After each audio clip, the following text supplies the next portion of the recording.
Good morning, good evening, or good night. This afternoon, we're going to engage in a little trip. We're going to examine the wonder that is Gaisano Mall. See all about Gaisano, see what it's about, right?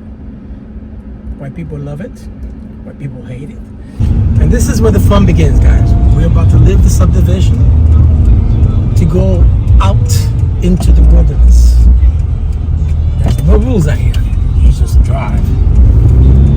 If you've been here any length of time, and especially if you've driven or ridden a motorcycle here, because it's not the same when you drive yourself as taking, say, a Grab or a bus or a taxi. When you get out here, you're behind the wheel. That's when the excitement starts. That's when you take your life in your hands. So we got 4 gas stations. This is great. That one is under construction right there in a strip of maybe, I want to say it's less than a kilometer between our back gate and the Gaisano. Problem is right here, traffic. All right, so here we're approaching the mall. They qualify the word mall by saying Gaisano, more like a shopping center. And so we happen to find ourselves here in Long Island, which is part of the Cebu province. We're about to go into the darkness, guys. This ramp is like a roller coaster right here. If this is wet, which it is sometimes, the car doesn't stop, it just goes. It just slides all the way down to the bottom. So we normally get bombarded with the guys that want to either wash your car or shine your car, and they come try to help you park, but we already know them, so we tend to ignore them. The answer is typically no.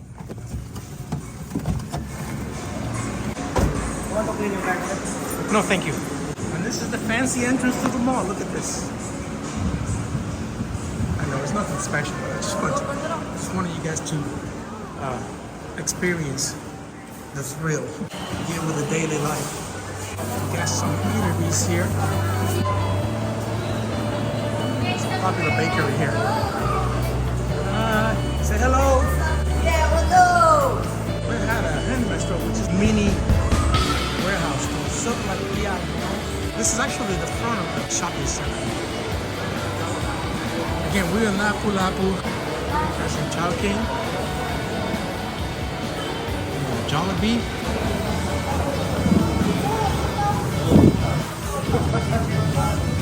Yeah, we're about to the front of the mall. That intersection is a mess.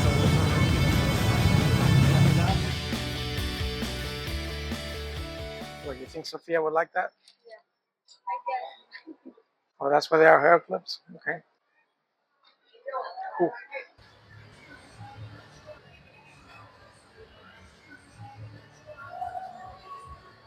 We had to come over and get a few items for the house. We had milk, soda. We need a couple things. Do a little. We're here to pick them up. And we're going to be doing comparison. Do a little price comparison. I'm going to be showing you the actual prices on some of the items, most common items that you will get from the grocery store here. Start to use it as a basis of a comparison for, in our case, for the prices back in the States, but I guess anyone from the West use this number to see how the prices compare to their own country. And we're picking up just a couple of things, not a whole lot. So, well, the young lady wants to go and look around down here, so we're going to do that first. They have these units that they call them air conditioning, but they're not actually an air conditioner. All you do is plug it into a 110 outlet, and you have a fan in here. And how do you get cool air? Ice packs. Here's something to look at. This is a washing machine, and the door doesn't even stay. It's completely made out of plastic. They're really light. I've used one of these before at an Airbnb. This thing took over 3 hours to do a load of laundry. It's crazy.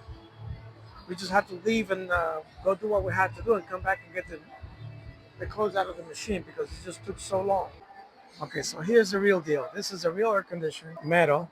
Really tiny, but I don't see a price on this. Curious to know. Oh wait, I think I have a price. It's going for 8,000, 8,003. So this machine is going for 6,840.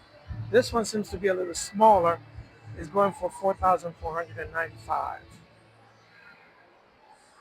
Just to get an idea on the price, this big unit is going for almost 7,000 pesos. I'm not sure that's worth it. First item on the list. All right, so we're gonna check out the price on the Tostitos salsa. All right, so that's what, 210 pesos with 30 centavos. So that's just under $4.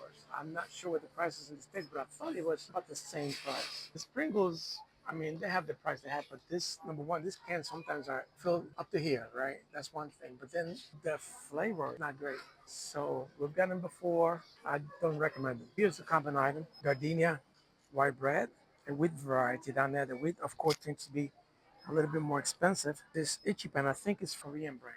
Not sure. The price for the wheat is 95 pesos, just under $2. The price for the white is 85 pesos. I need to go back to the States to make a better comparison because I'm out of touch with the prices in the States. The milk selection. First thing is they sell it by the liter. Each box is 1 liter of milk. This milk somehow lasts forever. If you look at the expiration on this one is good until July 17th of 2025. Today is March 31st. That's good for March, April, May, June, 3.5 months. This is the one I normally get. It's 195 pesos for two. So you're looking at about $2 per carton. So this get up is under $4 and it lasts 3.5 months. Check this one out, guys. This one is good until October of 2025. That is 7 months that milk is good for. I guess it's fresh as opposed to powder milk. This little loaves of bread, this sweet bread, they're very reasonably priced at 35 pesos. So that's not bad compared to some other items. So I'll normally get a couple for the house because very easy to eat this bread. Something to consider here, guys. You can get one can of Diet Pepsi for 31 pesos, right? Now, this is 320 milliliters, 31 pesos. Two of these, 640 milliliters, would be 62 pesos. Or you could buy a bottle of 1.5 liters, 1500 milliliters, for 62 pesos for the same amount of money. The big disadvantage of that is that you could open this Pepsi bottle in the morning, and by the end of the evening, when you pour your last drink, it's pretty much flat. You could open one of these in the morning, put it in the fridge, and come back in the next day in the evening and pour yourself soda, and it still fits on this. And to me, that's amazing. These bottles do not hold the fizz. Let me show you one of the pitfalls or one of the problems of being here. This is a local brandy.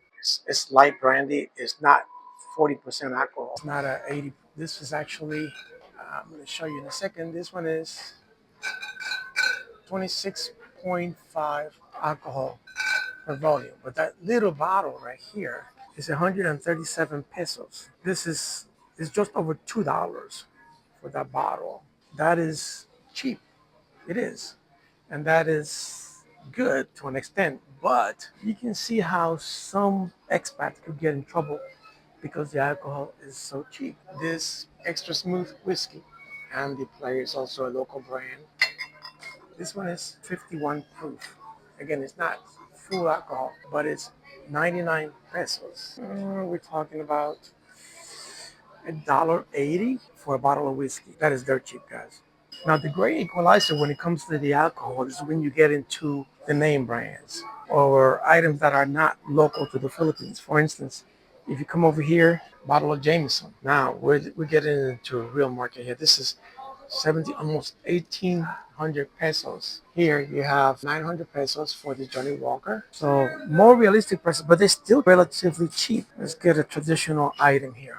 Jack Daniels. Can't get more American than that. So this Jack Daniels here is going for 14.55. That's when it gets real. If you're looking for brand names, you are going to go to the staple of the Philippines, and this is something that's very popular. Spam. So it was also popular in Puerto Rico. All right, so the average price for a can here with all these varieties of spam is about 218. When you get off brand, you go down a little lower to 188, but 218 is actually under $4 per can. I have no idea how much this is in the States right now, but it seems to be a little high for here. Here's another staple that seems to be very reasonably priced here. This is your standard bottle of ketchup. This one's relatively small, but it's only 44.75, which is, I don't know, 80 pesos. Again, I'll put those numbers up on the screen later. But you have to be careful when you shop for ketchup here and some other things because check this out. This is the sweet blend ketchup made to the Filipino taste. And then you have hot and spicy ketchup. And then you have your banana ketchup. I don't think I've tried it and I don't want to try it. You have to know what it is that you put in your cart. In the Philippines, rice is a big thing. It's one of the major staples. You're going to have pallets of rice. This is all different rice. And it's not uncommon to see a guy on a scooter with a 50-kilo bag strapped to the back of the bike. Not even strapped, just sitting in the back of the bike. 50-kilo bag of rice, 2,695 pesos. Quite a bit of money. We're gonna get some chicken now. It doesn't look like the freshest, but these are the options that we get out here. Sometimes this refrigerator is not working that well. Sometimes they're empty. But we're gonna get about maybe a kilo or half a kilo of quarter legs. A necessity in the house. Ice cream. These hot dogs. They got this thick wrapping. It's like they're red the way they like it. But look, another staple here in the Philippines. ID, sir. Thank you. And that concludes our shopping.